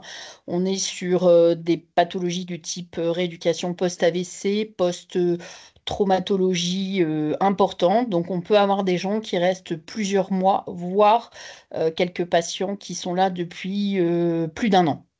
Il s'agit d'un MPR de 40 lits répartis sur 2 unités, 2 étages, une seule salle à manger. Et la restauration est effectuée par un prestataire externe au sein de l'établissement. Le 17 juin, à partir de 6 heures, 3 cas de diarrhée dans l'unité 1, donc des diarrhées avec un fébricule, des douleurs abdominales importantes et un des 3 patients a présenté également des vomissements. Donc il y a une mise en place des précautions complémentaires contact gastro-entérite dans la matinée. Et vont surgir entre 13 h et 17 h 4 cas avec la même symptomatologie répartis dans les 2 unités, cette fois-ci 2 cas dans l'une, 2 cas dans l'autre, et toujours cette symptomatologie. Il faut signaler, ça n'a pas été, enfin, ça a été relevé assez rapidement par le OH de l'établissement et en lien avec les médecins, que beaucoup de ces personnes en fait sont sous paracétamol, hein. Donc, bon, il y a un fébricule, plus de 37,5 chez plusieurs cas, la quasi-totalité. Mais voilà, le paracétamol peut éventuellement masquer une fièvre qui serait plus importante. Donc, le 17 juin, on en est à 7 cas à la fin de la journée. Et puis, le lendemain, le 18 juin, entre 5 h et 10 h du matin, 3 cas supplémentaires, toujours dans l'unité 1. Donc, au total, on a très rapidement, en un tout petit peu plus de 24 heures, 10 résidents qui ont présenté ces diarrhées subfébriles. Il n'y a aucun cas chez les professionnels. Donc, le signalement interne a été fait par le 18, hein, par l'infirmière du matin à l'équipe opérationnelle d'hygiène, puisqu'il y a une infirmière hygiéniste dans cet établissement. Donc la première chose que nous, professionnels en charge de la PRI, on doit faire, c'est déjà valider le signal. Moi, j'aime bien utiliser ce petit tableau, quoi, qui, combien, quand, où. Donc là, on a une gastro-entérite aiguë d'apparition brutale, donc avec légèrement fébrile. C'est un appel téléphonique de l'IDE qui travaille dans l'unité T1 qui a alerté l'équipe. 10 cas sur 40, donc un taux d'attaque de 25%, depuis 30 heures, hein, donc en 30 heures, avec donc une évolution très rapide et des cas qui sont majoritairement situés dans l'unité 1 et 2 cas dans l'unité 2. Donc l'équipe d'hygiène se déplace dans le service, hein, donc c'est la première chose à faire quand on est confronté à ce cas de figure, c'est vraiment de se déplacer pour faire le point entre le OH, les équipes et les médecins présents. Il se trouve que le médecin chef de service était absent à ce moment-là, donc c'est un médecin le médecin qui était en charge des patients ce jour-là qui a été vu. Donc, on fait le point sur le nombre de cas, hein, avec le tableau de recensement des cas, avec la symptomatologie qui a été montré tout à l'heure par le docteur Alcibaille. Et puis, repréciser la définition de cas. Donc, dans notre cas de figure, des patients présentant un syndrome digestif, donc là, diarrhée, vomissement, douleur abdominale, d'apparition brutale, sans étiologie identifiée. Ça, c'est aussi important, d'autant plus quand on est dans du sanitaire. Les patients, alors pas que, les établissements médico-sociaux sont aussi concernés, même de façon un petit peu moindre. Donc, regardez s'il n'y a pas des traitements qui peuvent expliquer l'apparition de la diarrhée ou des pathologies digestives sous-jacentes. Donc, bien refaire le poids pour chacun de ces patients. Bon, là, en l'occurrence, on a quand même le fébricule qui nous indique qu'il se passe quand même quelque chose qui relève de l'infectieux. Dresser la courbe épidémique, bien sûr, et là, en l'occurrence, réaliser des coprocultures. On a des diarrhées, donc en particulier quand on a un grand nombre de cas qui apparaissent de façon brutale, c'est d'autant plus important de pouvoir faire des analyses sur des échantillons humains. Donc là, 4 salles diarrhéiques, 4 échantillons sont partis au laboratoire. La surveillance des autres patients, ça c'est aussi un grand classique, hein, qu'on soit en épidémie ou en suspicion de TIAC, surveiller attentivement l'apparition de nouveaux cas et informer les familles. Donc je vous ai mis la courbe épidémique, hein, de l'établissement en question. Donc là, je l'ai fait sur jour par jour, hein. J'aurais pu détailler un petit peu plus les heures, mais vous voyez que on a d'emblée un grand nombre de cas. Alors, pas tant que ça, mais vous allez voir, ça va pouvoir s'expliquer. Donc, bien sûr, précautions complémentaires, contact GEA pour tous les cas, un renforcement du bio-nettoyage et un renforcement des précautions standards et notamment de la gestion des excrétas dans cette affaire-là. Il y a un signalement d'épidémie de GEA dans un premier temps qui a été effectué sur ICIN. La deuxième action des professionnels en charge de la PRI, c'est déjà effectivement de distinguer toxi-infection alimentaire collective et gastro-entérite virale. Donc la TIAC, c'est évidemment une exposition unique à un aliment ou un plat contaminé, éventuellement une boisson qui va être responsable de la transmission, en général à un moment unique, ce qui explique la rapidité d'apparition des cas. Si effectivement la consommation de l'aliment en cause a lieu lors d'un seul repas, la plupart des cas apparaissent dans le laps de temps égal à l'incubation du micro-organisme responsable. Donc vous voyez, un exemple de courbe épidémique de TIAC, c'est extrêmement resserré autour de la durée d'incubation du micro-organisme en cours. Une GEA, on aura plutôt donc avec là uniquement de la transmission interhumaine ou principalement de la transmission interhumaine, une courbe qui va être plus montante et beaucoup plus longue dans le temps, mais on peut avoir, ça a déjà été cité tout à l'heure, une TIAC, donc une exposition unique d'un grand nombre de cas, puis des phénomènes de transmission interhumaine qui apparaissent s'il n'y a pas les bonnes précautions d'hygiène qui sont mises en place autour des cas. Je vous ai remis pour les principaux micro-organismes responsables de TIAC, ça a déjà été évoqué également par Sophie Alcibaille, les durées d'incubation, ce qui vous donnera une idée des délais d'apparition de l'ensemble des cas. Alors ce sont les durées minimales et maximales, hein. Souvent quand on prend la durée moyenne, on a des apparitions qui sont beaucoup plus resserrées en termes de temps.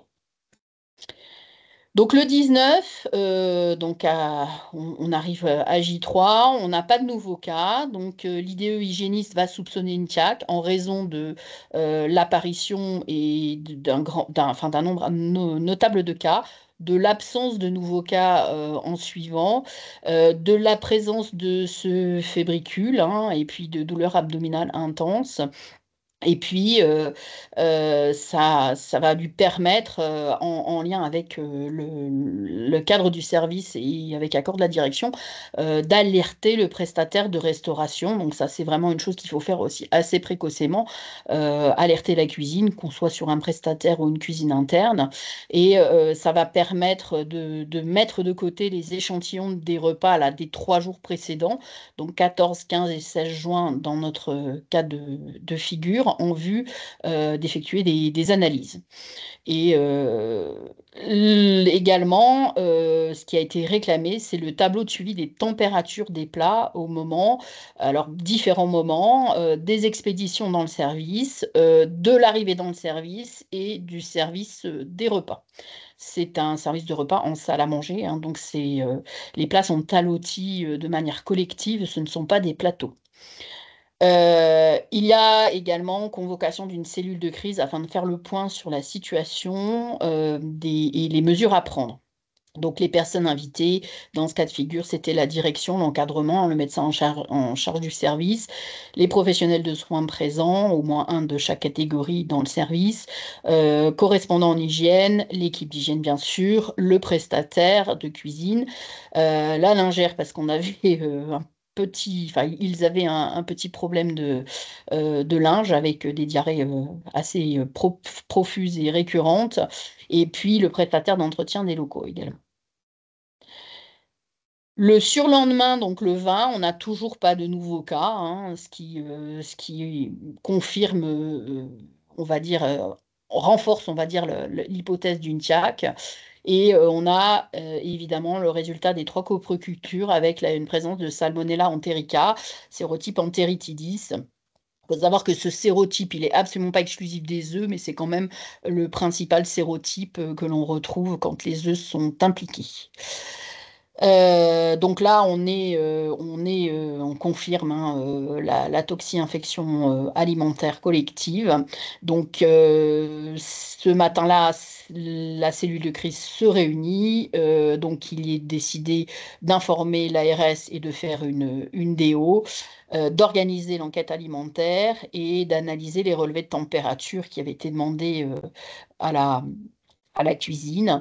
Donc, ce qui ressort de ces relevés de température, c'est que le départ du service de restauration, le contrôle au moment du départ du service de restauration, les relevés sont bons et présents.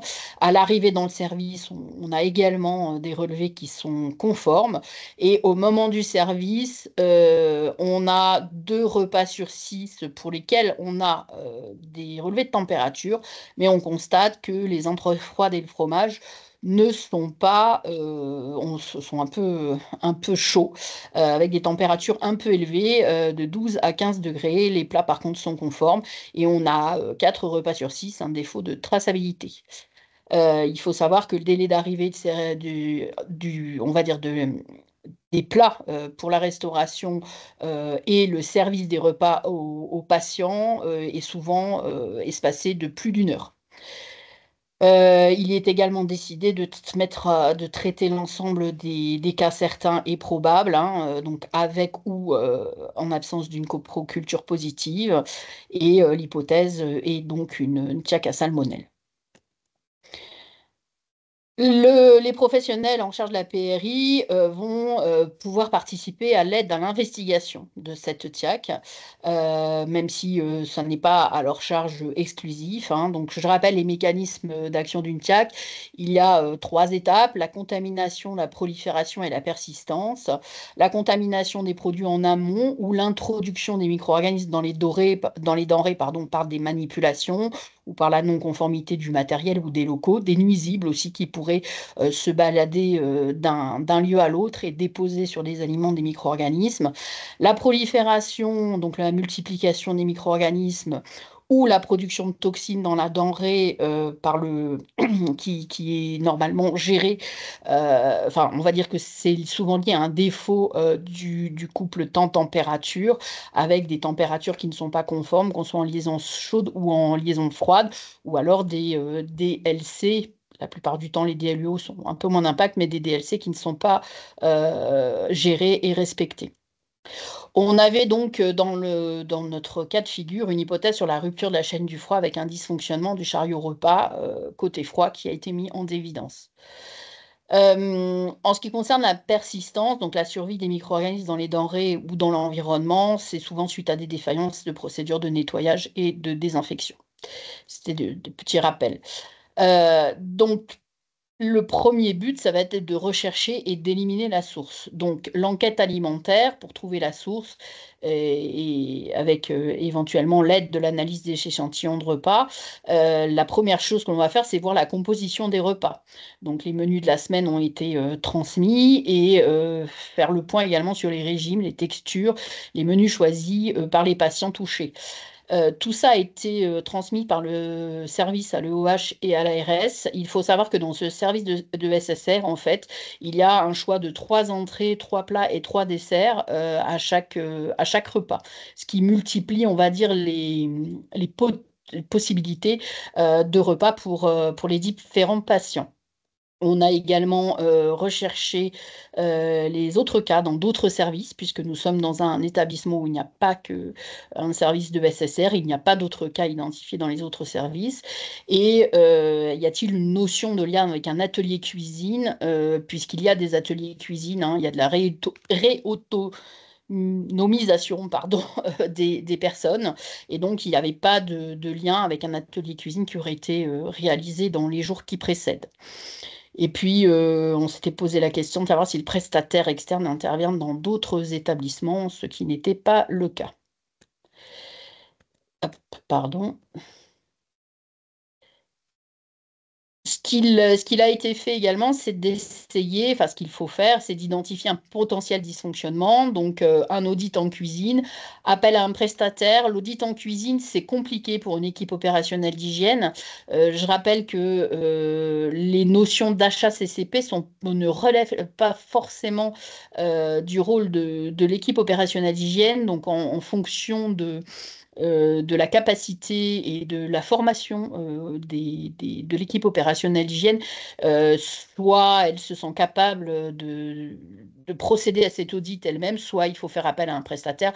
Alors, on a dans le cadre d'une TIAC, souvent la DDPP, comme il a été dit, qui va intervenir au niveau de la cuisine. Par contre, en service, là, ça relève on va dire, du rôle propre du professionnel en charge de la PRI. Donc, on va examiner un certain nombre d'éléments, que ce soit le prestataire donc du côté cuisine ou en service. Donc, la contamination, ça va passer par des contrôles à réception des aliments, de la traçabilité.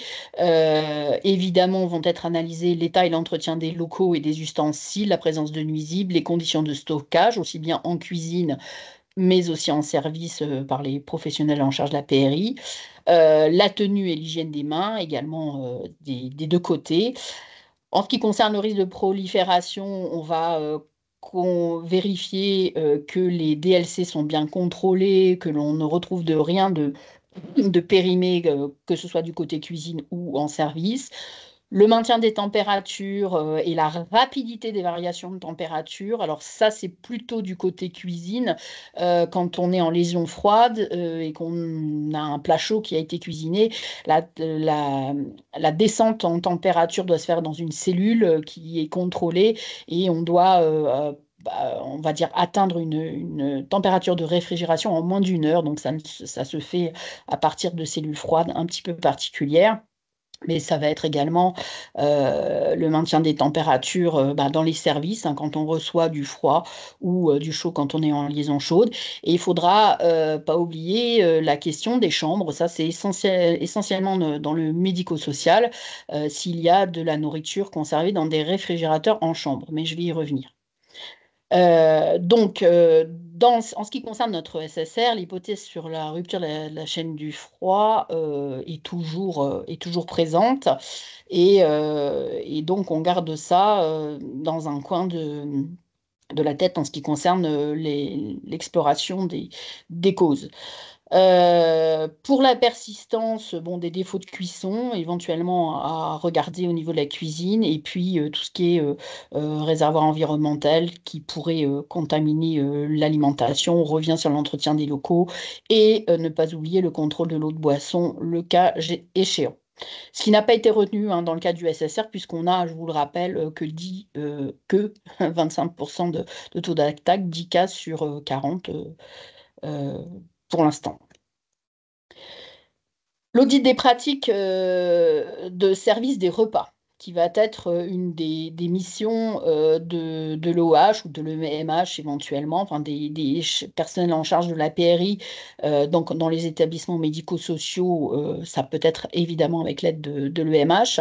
Il va y avoir un certain nombre de critères qui vont être analysés, la tenue du personnel au moment du service des repas, le respect des étapes du circuit de restauration en secteur, donc ça va évidemment du transport jusqu'au nettoyage de salle à manger ou de l'office, en passant donc en deuxième étape par la réception et le stockage des denrées, le dressage, la distribution ou le service du repas, en fonction que l'on soit en chariot ou en salle à manger, les étapes de débarrassage, de nettoyage et d'évacuation de la vaisselle, et comme je vous l'ai dit à la fin, nettoyage des salles à manger et de l'office. Les contrôles de température dans les services, on doit vérifier qu'ils sont effectués au moment de la réception, éventuellement du stockage, et également au moment de la distribution des repas, que l'on soit sur des chariots ou que l'on soit dans une salle à manger. Il faut toujours, et ça c'est loin d'être le cas systématiquement. Normalement, faire un contrôle en température entre le premier et le dernier patient résident servi, puisqu'effectivement, si on ouvre les systèmes de maintien en température ou qu'on sort les plats ou les plateaux du chariot repas, il peut y avoir des variations entre un premier ou un dernier servi. Les chariots, bon, souvent les maintiens en température sont un petit peu plus longs, mais quand on les débranche pour parcourir les services, il peut y avoir des petites variations. Et puis quand on sort les gastros en salle à manger et qu'on remet en plat de service, on peut avoir aussi, en fonction du temps que cela prend, des variations de température. Donc on est conforme au début, mais on n'est plus conforme à la fin du service du repas. Faire attention également à toute la gestion des repas en différé, hein, qui vont être une problématique un peu plus aiguë en ce qui concerne la conservation et les maintiens des températures ad hoc. Et puis, regarder les pratiques de débarrassage, de nettoyage, vaisselle, surface à manger et office alimentaire, et la désinfection du matériel, réfrigérateur, micro-ondes, bouilloire, tout le matériel que l'on peut avoir dans les secteurs. Petit rappel sur l'effet de la température, hein, avec des températures de réfrigération avec une multiplication bactérienne très lente entre 0 et 14 degrés. Et puis, dès qu'on arrive à 10 degrés, une multiplication bactérienne plus importante, donc avec une conformité au niveau de cette température à maintenir. L'effet température, justement, je vous ai remis les schémas de liaison chaude et de liaison froide avec les températures obligatoires à retrouver au moment des différents contrôles. Donc toujours pour un plat chaud supérieur à 63 degrés et pour la liaison froide, on doit rester inférieur à 3 degrés pour tout ce qui est froid. Attention, quand un plat a été sorti et s'est refroidi, le réchauffage est interdit. Donc il faut jeter systématiquement tous les plats chauds qui auraient été sortis des systèmes de maintien en température, hein. Soit on jette tout ce qui a été sorti plus d'une heure, ou si la température à cœur est retrouvée inférieure à 63 degrés. Je vous ai remis également la bonne température des aliments juste avant de servir, hein, avec les grandes catégories potage, crudité, plat chaud et entremets et gâteaux, comme vous voyez, qu'on soit sur du chaud ou sur du froid. Ce que l'on va devoir faire également, c'est un audit, hein, de pratique dans des services des repas. Donc, 7 critères principaux à investiguer. La formation en hygiène des professionnels, bien sûr, l'hygiène des mains des agents et éventuellement des résidents, le port de pays, donc qui relève pour certains du systématique, comme le tablier, le masque, on retrouve les précautions standards quand il y a des signaux ORL chez les agents ou quand ils s'occupent de préparation froide, donc des préparations, par exemple, de mise en assiette de charcuterie, de jambon, des choses comme ça. Donc, c'est des préparations qui ne vont pas être recuites. Donc, c'est le cas également en cuisine, hein. Dès qu'on fait de la préparation froide d'aliments sensibles, on porte un masque. Le protocole de distribution des repas doit être disponible et respecté, qu'on soit en salle à manger ou en chambre, dont le respect et les contrôles des dates limites d'utilisation, hein, quand on a par exemple du beurre, des fromages blancs, des compotes, etc., de l'eau gélifiée. Les patients résidents qui nécessitent une aide au repas doivent être servis en dernier, de manière à ce qu'ils n'attendent pas avec un plat, soit qui refroidit, soit qui se réchauffe, et qui pourrait éventuellement poser problème avec une multiplication bactérienne. Pareil, une chose que j'ai déjà vue, alors c'est pas dans le cadre du SSR, ce que j'ai déjà vu aussi, c'est pour aller plus vite, on va mettre la tranche de mortadelle en assiette dans la salle à manger avant même l'entrée des résidents dans la salle à manger et parfois presque une heure, voire plus, avant l'arrivée des résidents. Donc on met l'entrée, aux emplacements où les gens vont manger et ceci bien trop en amont par rapport à leur arrivée. Donc là, ça se réchauffe et ça peut également poser problème. Il y a également à regarder le respect des températures des repas, hein, comme on a vu là précédemment, mais aussi des réfrigérateurs qui sont présents dans les offices et dans les salles à manger et leur traçabilité.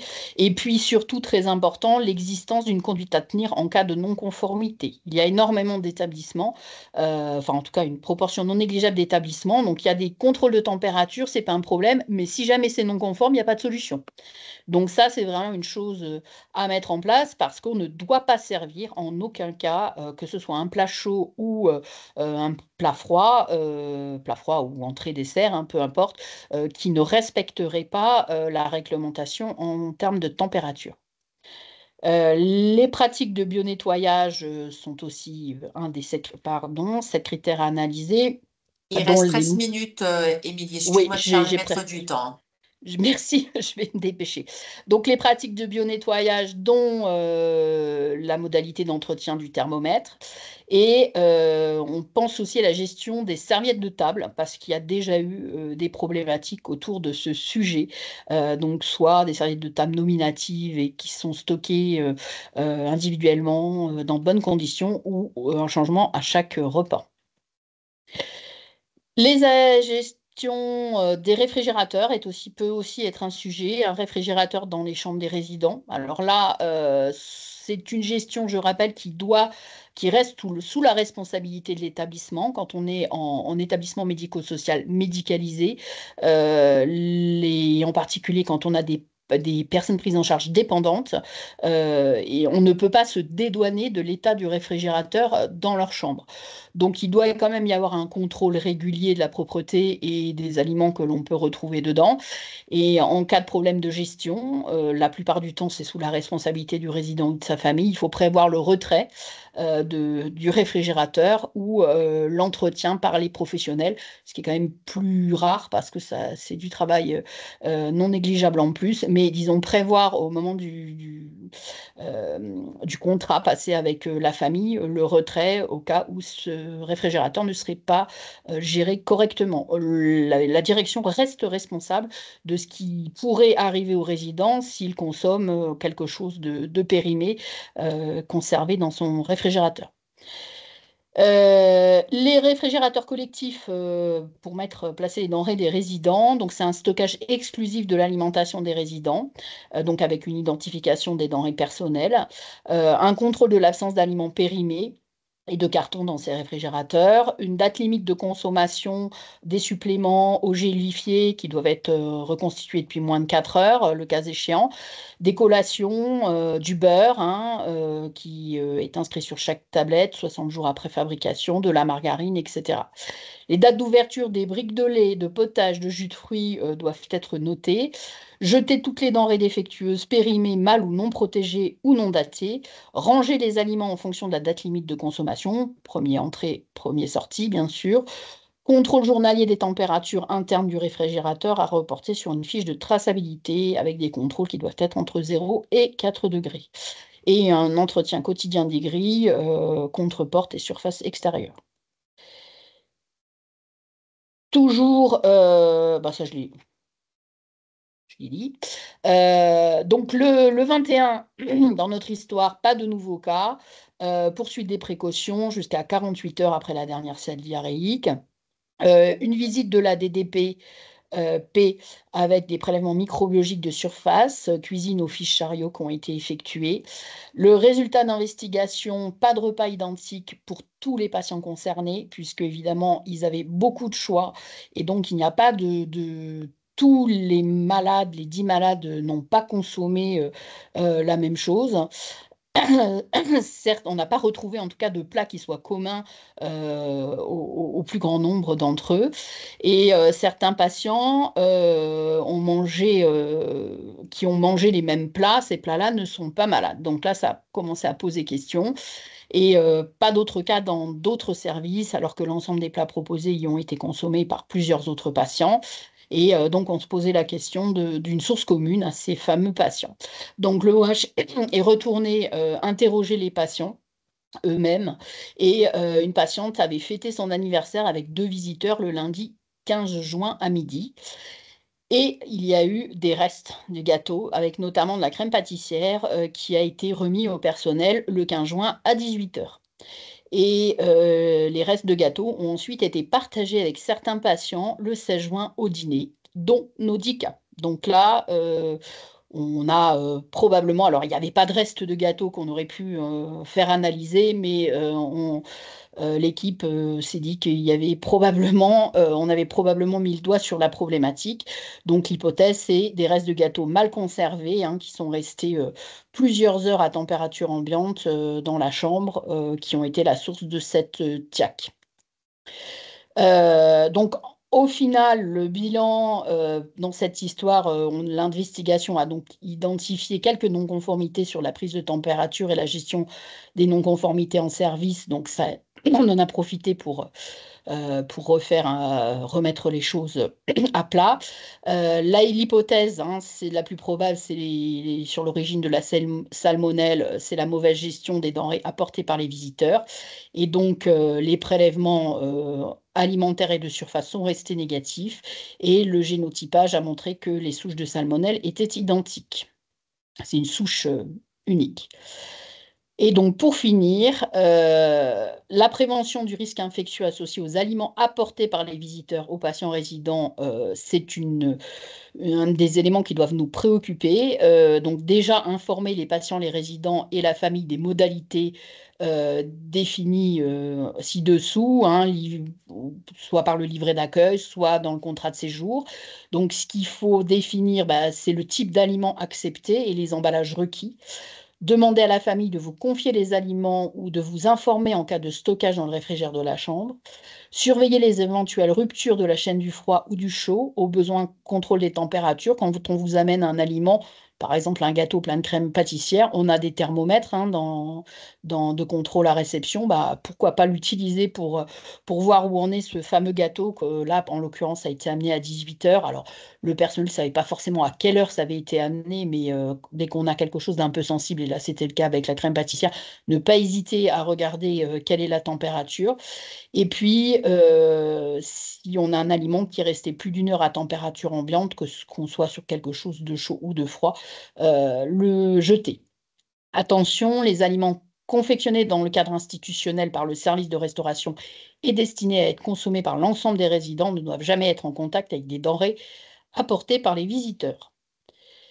Donc, je vous remercie. Vous aurez le diaporama sur notre site et si vous cliquez sur le petit fascicule prévention, donc sur la droite du risque infectieux associé aux aliments apportés par les visiteurs aux résidents, vous aurez vraiment un détail de l'ensemble des mesures qu'il faut maîtriser dans vos établissements. Et donc, je vous remercie pour votre attention.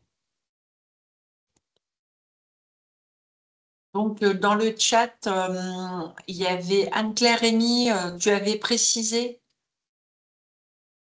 Oui, j'avais